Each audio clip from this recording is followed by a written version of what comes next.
কবরে খেজুর গাছের ডাল পোতার বিধান কি?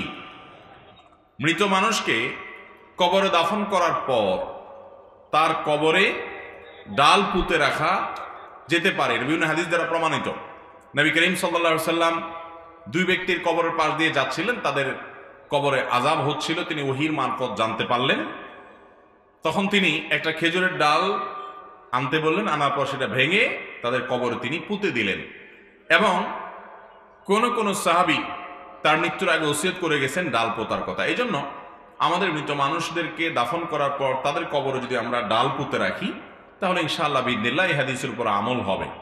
কিন্তু আমাদের সমাজে প্রচলিত আছে যে চার কোনায় চারটা ডাল নিয়ে চারজন মানুষ দাঁড়ায় এবং তারা এটাকে একজন একজন করে পুঁততে থাকে। এরকম কোন পদ্ধতির কথা হাদিসে কোথাও বলা হয় নাই। অতএব কবরবাসীর আরামের জন্য আমরা যেরকম জিয়ারত করব, তাদের দোয়া করব, মাগফিরাতের জন্য দোয়া করব, ঠিক একইভাবে তাদের কবরের উপরে গাছ লাগানো, ঘাস লাগানো, এগুলো সবগুলোই যেতে পারে। বিশেষ করে ডাল পোতার কথাও বিভিন্ন হাদিস দ্বারা যেহেতু এই আমলটা সাবেত আছে, বিধায় এটিও করা যেতে পারে, কোনো অসুবিধা নেই। এরপরে প্রশ্ন হলো, নামাজের কতটুকু আগ দিয়ে যাওয়া যাবে, অর্থাৎ নামাজি ব্যক্তির কতটুকু সামনে দিয়ে যাওয়া যাবে, এটা হলো প্রশ্ন। খুব দরকারি একটা প্রশ্ন। নবী করিম সাল্লাল্লাহু আলাইহি সাল্লাম বলেছেন, সালাত আদায়কারী ব্যক্তির সামনে দিয়ে হাঁটাটা যে কত জঘন্য অপরাধ, এটা যদি জানতো যে হাঁটে সে, তাহলে সে 40 পর্যন্ত অপেক্ষা করতো, তারপরও সালাত আদায়কারী ব্যক্তির সামনে দিয়ে ক্রস করতো না, অতিক্রম করে যেত না। এই জন্য সালাত আদায়কারী ব্যক্তির সামনে দিয়ে হাঁটতে হলে হয় তার সামনে একটা সূত্রা লাঠি বা পিলার কিছু দিয়ে না হাঁটবেন, তার বাইর দিয়ে, এরিয়ার বাইর দিয়ে হাঁটা যাবে। অথবা সালাত আদায়কারী ব্যক্তি তিনি যদি সালাত আদায় করেন, তার সামনে দিয়ে যদি আপনার হাঁটতে হয়, তাহলে তার দৃষ্টির এরিয়ার বাইরে দিয়ে আপনি হাঁটতে পারবেন। তিনি সূত্রা টুত্রা কিছু নিয়ে দাঁড়ান নাই, ভুল করেছেন। উচিত তার কোনো কিছুর সামনে গিয়ে সালাত আদায় করা, সূত্রা দিয়ে দাঁড়ানো। কিন্তু হঠাৎ তিনি মসজিদের এমন জায়গায় দাঁড়ায় গেছেন যে সূত্রা নাই, অথবা তিনি এক দুই রাকাত পরে এসে দাঁড়াইছেন, এখন সালাম ফিরাইছে ইমাম, তিনি তারগুলো আদায় করতেছেন, সূত্রা নেওয়ার তো সুযোগ হয় নাই। অতএব এরকম অবস্থায় তার সামনে দিয়ে আপনি হাঁটা চলা করা দরকার, আপনার জরুরি ভিত্তিতে ক্রস করে আরেক পাশে যাওয়া দরকার। যদি এরকম হয়, তাহলে সেক্ষেত্রে যিনি সালাত আদায় করছেন তার দৃষ্টি, সাধারণত একটা মানুষ নামাজের সময় তার চোখ কতটুকু যায়, এক কাতারের পরে আরো এক দুই কাতার, এর বাইরের এরিয়া দিয়ে আপনি হাঁটা চলা করতে পারবেন, যাতে করে তার ডিস্টার্ব না হয়। কারণ এখানে হাঁটাটা নিষিদ্ধ এই জন্য যে সালাত আদায়কারী ব্যক্তির মনোযোগ নষ্ট হবে। এবং এই জিনিসটা এরকম জঘন্য, নবী সাল্লাল্লাহু আলাইহি সাল্লাম এও বলেছেন, সালাত আদায়কারী ব্যক্তির সামনে দিকে কেউ হাঁটা চলা করে, সে যেন তার সাথে যুদ্ধ করে, অর্থাৎ তাকে থামায়, তাকে যেন প্রতিহত করে। আমি মসজিদে নববীতে এক ব্যক্তিকে দেখেছি এরকম, রিয়াদুল জান্নাতে তিনি সালাত আদায় করছিলেন, তো তার সামনে দিয়ে আরেকজন এরকম যাচ্ছে। রিয়াদুল জান্নাতে এখন একটু নিয়ম শৃঙ্খলার মধ্যে আসছে, একসময় তো যার যেমনি খুশি এমনি আপনার বসে থাকতো এবং হুলস্থুল করতো। তো ওই ব্যক্তি যখন সামনে দিয়ে যাচ্ছিলেন, সালাত আদায়কারী ব্যক্তি ওই লোকটাকে প্রথমে এরকম হাত দিয়া ইশারা দিলেন যে আমি সালাতে আছি। হয়তো লক্ষ্য করে নাই, সেজন্য হাত দিয়ে এরকম ইশারা দিলেন, দিয়ে আবার উনি সালাত শুরু করছেন। লোকটা তাও যাচ্ছে, আবার তিনি বাধা দিলেন, লোকটা আবারও তেড়ামি করে যাওয়া নিছে। এবার দেখলাম সালাতের মধ্যে এক হাত তার এখানে আছে, আর এক হাত দিয়ে এবার কলারটা ধরে একটা মোচড় দিল। খুব লম্বা শক্তিশালী মানুষ ছিল। মোচড় দেওয়ার পরে ওই বেচারা কাইতে নিচে পড়ে গেছে। এর মধ্যে ওই লোক সালাত শেষ করছে, কন্টিনিউ করে চলে গেছে। তো সালাত আদায়কারী ব্যক্তির সামনে দিয়ে কেউ যাওয়া, এটা খুব জঘন্য অপরাধ, আমরা অনেকে যাই না। কিন্তু যিনি নামাজ পড়বেন তার দায়িত্ব হলো কোনো কিছুর সামনে দাঁড়ানো। যদি তিনি ভুলে যান অথবা তিনি মাসবুক হন, তাহলে সেক্ষেত্রে তার সামনে দিয়ে হাঁটতে হলে তিনি যে কাতার এ সালাত আদায় করছেন তার আরো এক দুই কাতার রেখে আপনি সামনে দিয়ে যাবেন, যাতে তার দৃষ্টির এরিয়ার বাইরে চলে যান। যদি তার কাতারের এরিয়ার বাইরে, অর্থাৎ সেজদার এরিয়ার বাইরে দিয়ে যান, অনেক উলামা ইকরামের মতে জায়েজ হবে। কারণ হলো সেজদার এরিয়া পর্যন্ত হলো তার মনোযোগ নষ্ট হওয়া না হওয়ার হক আছে, এর বাইরে দিয়ে আপনি গেলে সেটাতে অসুবিধা নাই। কিন্তু এহতিয়াত এবং সতর্কতা হলো যে সালাত আদায়কারী ব্যক্তি যে কাতারে নামাজ পড়ছে ওইটা সামনে আরো এক দুই কাতার বাদ দিয়ে তারপর আপনি হাঁটা চলা করলে করতে পারেন। এরপরে প্রশ্ন হলো, কবরস্থানে স্যান্ডেল বা জুতা পরে কবর জিয়ারত করতে যাওয়া যাবে কিনা।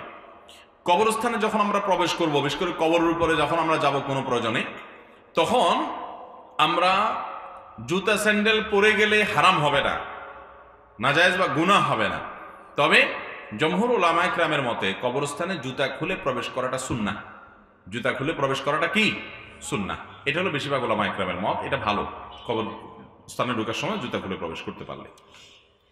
এরপরে প্রশ্ন হলো, শ্বশুর শাশুড়ির সেবা করা কি ফরজ, না করলে কোনো সমস্যা আছে কিনা? শ্বশুর শাশুড়ির সেবা, এটা হয়তো কোনো বোন প্রশ্ন করেছেন। শ্বশুর শাশুড়ির সেবা করার জন্য আপনার সে অর্থে ফরজ না, কিন্তু একজন ভালো মুসলমান হওয়ার জন্য আপনি আপনার শ্বশুর শাশুড়ির প্রতি সাধ্য অনুযায়ী তাদের প্রতি সদাচরণ করা, এটা আপনার কর্তব্য অবশ্যই। আপনার পরে আক্ষরিক অর্থে সেবা করা ফরজ না, কিন্তু আপনার স্বামীর সাথে সুসম্পর্ক যেন বজায় রাখে।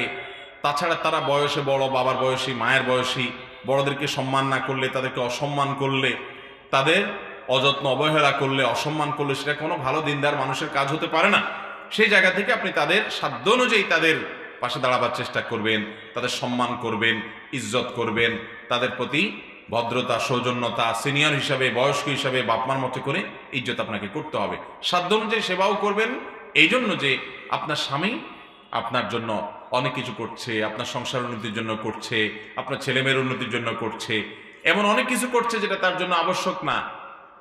তো আপনিও তার হয়ে তার বাবা মার খেদমত করা, তাদের সেবা করা, তাদের পাশে দাঁড়ানো, এটা আপনার কর্তব্যের অংশ। যে আমার স্বামী আমার জন্য অনেক কিছু করছে যেটা তার উপর আবশ্যক না। আপনার স্বামী যদি আমাকে জিজ্ঞেস করতো যে স্বামী হিসাবে আমি স্ত্রীর জন্য কতটুকু করা আবশ্যক আর কোনটা ফরজ না, তাহলে তো আমরা উত্তরে বলবো যে আবশ্যক হলো তার জন্য ভরণ পোষণের ব্যবস্থা করা, থাকার একটা ব্যবস্থা করা, আপনার জন্য শহরে একটা বাড়ি করা, আপনার জন্য একটা গাড়ি কেনা, আপনার জন্য ভবিষ্যৎ তৈরি করা, আপনার ভবিষ্যৎ ভালো যেন থাকতে পারেন সেজন্য ব্যাংক ব্যালেন্স করা। এগুলো তো স্বামীর উপরে ফরজ না, কিন্তু সেগুলো তিনি সব আপনার জন্য করার চেষ্টা করেন। অতএব তিনি যখন আপনার জন্য ফরজের বাইরে অনেক কিছু করতে চেষ্টা করেন আপনার সুখের আশায়, অতএব আপনারা উচিত তার বাপ মাকে শ্রদ্ধা নিবেদন করা, সম্মান করা, সাধ্য অনুযায়ী খেদমত করা, যেহেতু তিনি বাপ মাকে সময় দিতে পারছেন না আপনার সংসারের জন্য। তো এই জন্য এই জাতীয় আপনার বিষয়গুলোতে প্রত্যেকটা মানুষের মানবিক হওয়া কর্তব্য, না হলে আমরা ভালো মানুষ হতে পারবো না। আপনি একসময় শ্বশুর-শাশুড়ি হবেন, তখন আপনি আশা করবেন আপনার বৌমা আপনার সাধ্য অনুযায়ী সেবা করুক, সাধ্য অনুযায়ী আপনাকে দেখুক, যত্ন নিক, আদর আত্মি করুক। এটা আমাদের করা কর্তব্য, বিধায় সেটা ভোলা যাবে না। এরপরে প্রশ্ন হলো, সিজদায় কি কি দোয়া করা যায়?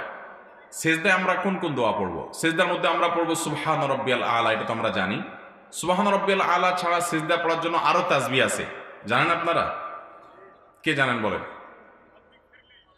সিজদায় আরো দোয়া আছে, এর ভিতরে একটা হলো সুবহানাল জাবারুতি ওয়াল মালাকুতি ওয়াল কিবরিয়াই ওয়াল আযামা। আরেকটা আছে সুবহুন কুদ্দুস রব্বুল মালাইকাতি ওয়ার রূহ।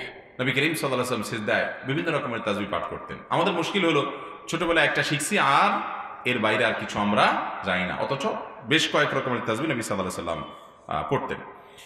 দয়া করে কবর জিয়ারতের সঠিক পদ্ধতিটা জানাবেন। কবর জিয়ারতের সঠিক পদ্ধতি কি? আপনি কবরস্থানে যাবেন, যে কবরবাসীকে সালাম নিবেদন করবেন, সালামুন আলাইকুম দারা কওমিল মুমিনিন ওয়া ইন্না ইনশাআল্লাহু বিকুম লাহিকুন। হে ঈমানদার বাসিন্দারা কবরের, তোমাদের প্রতি শান্তি বর্ষিত হোক আল্লাহ তাআলার। আমরা তোমাদের সঙ্গে অচিরেই যুক্ত হব এই কবরে এসে, আমরাও মরবো, মৃত্যুবরণ করতে হবে, আমরাও আসতে হবে, এখানে আসবো।